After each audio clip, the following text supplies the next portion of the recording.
What's going on? It's Throwback Thursdays. It's Throwback Thursdays, and you're here with your man Rory T. Edwards. Hope everybody is doing well. It's Throwback Thursdays. That's right. So, like I said, I'm doing this with this computer. I hope everybody's staying safe. I hope everybody is staying quarantined. I hope everybody is doing the right thing so that the right results will happen when you come through this storm. But today, I definitely want to talk about something that I think is very, very important, especially in these times. And a good friend of mine, his grandfather always had some amazing statements, and I'm always trying to borrow those. And one of the things that he did say is, you can't pour from an empty glass. And so, what I did again is I contacted a few elders and asked them, what does that actually mean to you? You can't pour from an empty glass.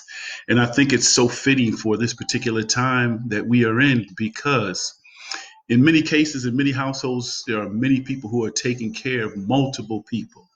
You're making phone calls, you're on the internet, you're doing Zoom calls, you're doing Facebook Live like I'm doing. We're doing so many different things to take care of and to make sure that those in our circle of influence or our circle of love are healthy, well, safe. I was trying to say safe, quarantine, and especially staying in safe environment from the social distancing that has been required.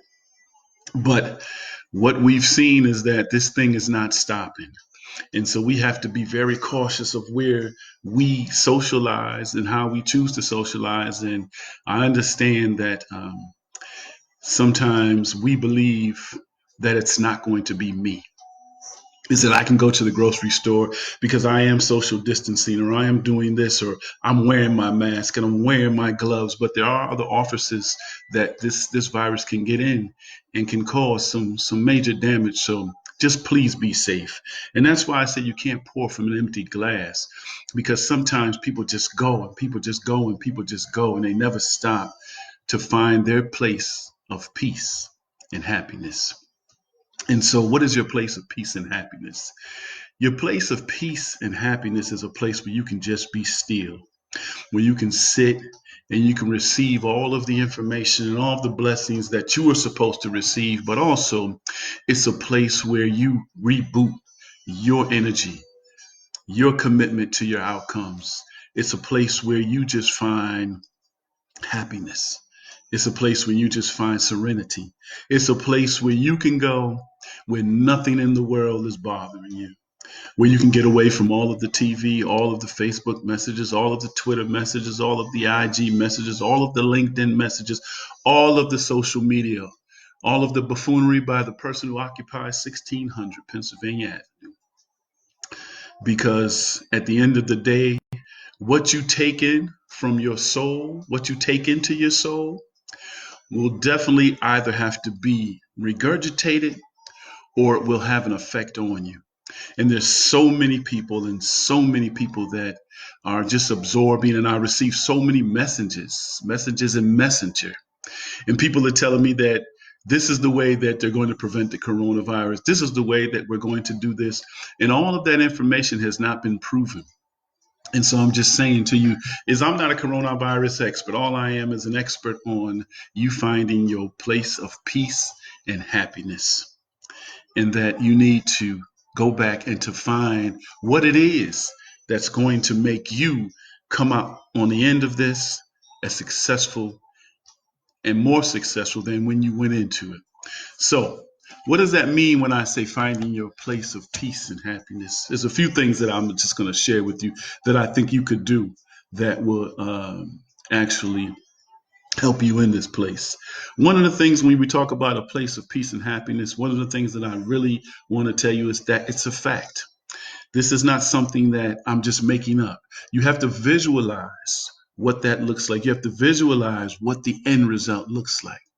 That's what the place of peace and happiness really is that you have to understand that you have to be more healthy than what you're trying to distribute to people. You have to take care of yourself first, because you can't pull up a hill if you're not strong enough to pull something up the hill. So visualize it. Visualize it. One of the things is this quick story I'm going to talk about. Visualize it. Is that people asked Tiger Woods many years ago, how can you make such incredible shots in the golf world? And Tiger says, what I do is when I walk up to the ball, I look at where the outcome is, what I'm trying to do. I'm trying to get this ball to a certain place.